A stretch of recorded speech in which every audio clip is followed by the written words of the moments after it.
karena saya pikir harus ada efek jera lah. Selama ini kan Ade Armando selalu melakukan hal-hal itu, tapi selalu juga lolos dari jerat hukum selama ini ya. Ya, jadi dinikmati aja.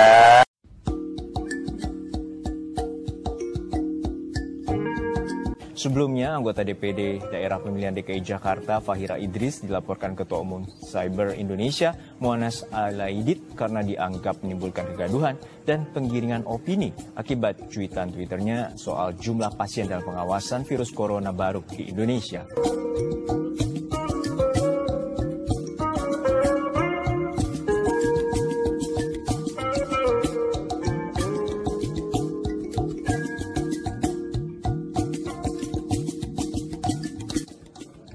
Kuasa hukum Fahira Idris datang ke Bareskrim Polri.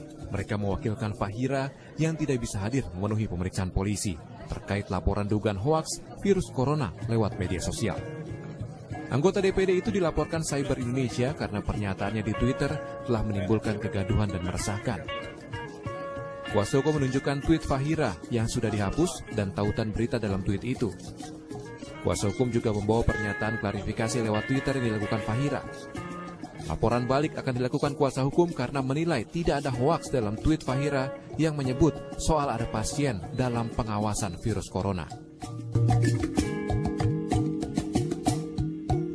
Pemerintah sebelumnya meminta warganet bijak dan tidak meneruskan hoaks yang bertebaran terkait virus corona.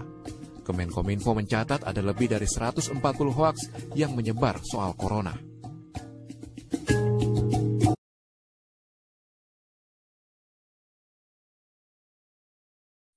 Bersangkutan sendiri sudah minta maaf berarti sudah salah, mengakui kesalahannya.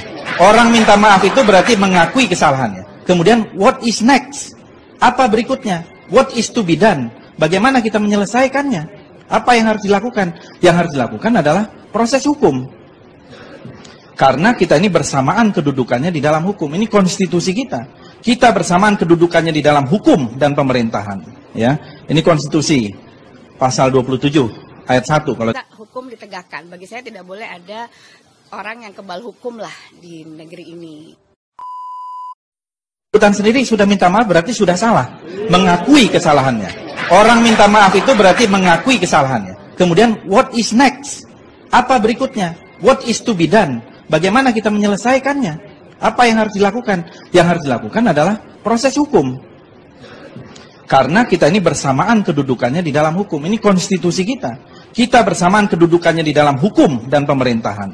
Ya, ini konstitusi pasal 27 ayat 1 kalau hukum ditegakkan. Bagi saya tidak boleh ada orang yang kebal hukum lah di negeri ini.